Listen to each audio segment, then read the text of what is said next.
Hi friends, welcome back to my channel MS Cooking World. I hope you and your family are well. আজ আপনাদের তৈরি করে দেখাবো রেস্টুরেন্টের স্টাইলে টাকি মাছের ভর্তা রেসিপি। এই রেসিপিটি খেতে যেমন মচমচে আর মুখরোচক তেমনি সুস্বাদু। এখানে আমি ছোট বড় মিলিয়ে 6 পিস টাকি মাছ নিয়েছি আর টাকি মাছকে আমি একটি ছুরির সাহায্যে এভাবে কেটে নিচ্ছি। ছুরিটি এমনভাবে চালাতে হবে যেন ছুরিটি মাছের কাঁটা পর্যন্ত বেঁধে যায়। আমি এভাবে সবগুলো মাছ কেটে নিয়েছি আর এখন দিয়ে দিচ্ছি পরিমাণ মতো লবণ, দিচ্ছি হাফ চা চামচ হলুদের গুঁড়া, হাফ চা চামচ মরিচের গুঁড়া। এখন সবগুলো উপকরণকে আমি খুব ভালোভাবে হাত দিয়ে মিক্সড করে নেব। এভাবে মাছের সঙ্গে আমি মিক্সড করে নিব আর যে মশলাগুলো আছে সেগুলো মাছের যে কাটা অংশ আছে সেই কাটা অংশের ভেতর আমি এভাবে পুড়ে নিব। এতে করে সব জায়গায় মশলা খুব ভালোভাবে পৌঁছে যাবে।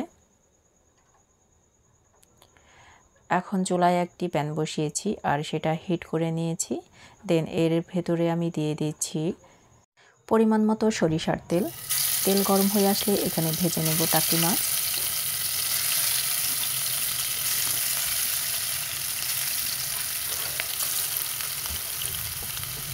মাছের এক পাশ ভাজা হয়ে গেছে।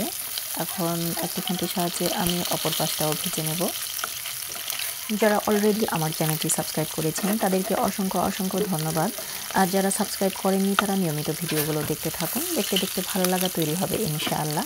আর ভালো লাগা তৈরি হলে অবশ্যই চ্যানেলটি সাবস্ক্রাইব করে নিয়মিত চ্যানেলের সাথেই থাকবেন। এখন আমি টাকি মাছগুলোকে উঠিয়ে নিচ্ছি। সবগুলো টাকি মাছ উঠিয়ে নেওয়ার পর আমি হালকা ঠান্ডা করে নেব। দেন টাকি মাছের কাটা ফেলে এগুলোকে আমি ঝুরঝুরে করে নেব। দিচ্ছি 1 কাপ পেঁয়াজ কুচি আর দিচ্ছি কয়েকটি কাঁচামরিচ কুচি। এখন কাঁচামরিচ এবং পেঁয়াজকে আমি হালকা ব্রাউন কালার করে ভেজে নেব। দিচ্ছি একটি বড় সাইজের রসুন কুচি এবং এক টুকরো থেতো আদা। এভাবে রসুন কুচি এবং আদা থেতো করে দিলে রসুন এবং আদা থেকে স্ট্রং ফ্লেভার পাওয়া যায়, যার কারণে খেতে ভালো লাগে। আর সেই সাথে দিয়ে দিচ্ছি ভাজা মাছ। মাছগুলোকে আমি কাটা বেছে এভাবে টুকরো টুকরো করে নিয়েছি। এখন সবগুলো মশলার সাথে মাছটাকে আমি ভালোভাবে ভেজে নেব। দিচ্ছি স্বাদ মতো লবণ।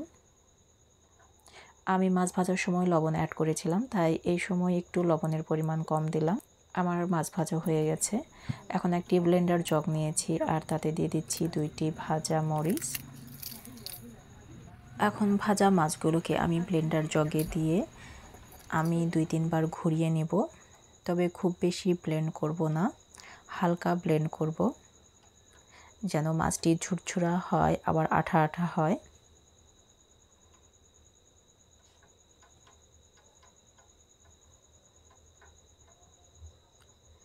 আমার ব্লেন্ড করা হয়ে গেছে। এখন একটি ছুরির সাহায্যে মিশ্রণটিকে আমি আলাদা করে নিচ্ছি। আপনারা দেখতে পাচ্ছেন যে ঠিক এরকম হয়েছে ব্লেন্ড করার পর। এখন হাতের সাহায্যে আমি গোল করে শেপ দেওয়ার চেষ্টা করছি।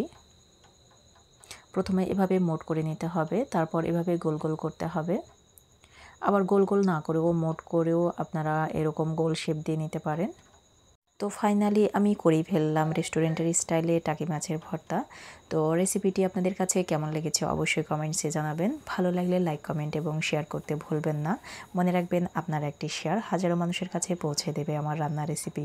তো সবার সুস্বাস্থ্য কামনা করে আজকের মতো বিদায় নিচ্ছি। আল্লাহ হাফেজ।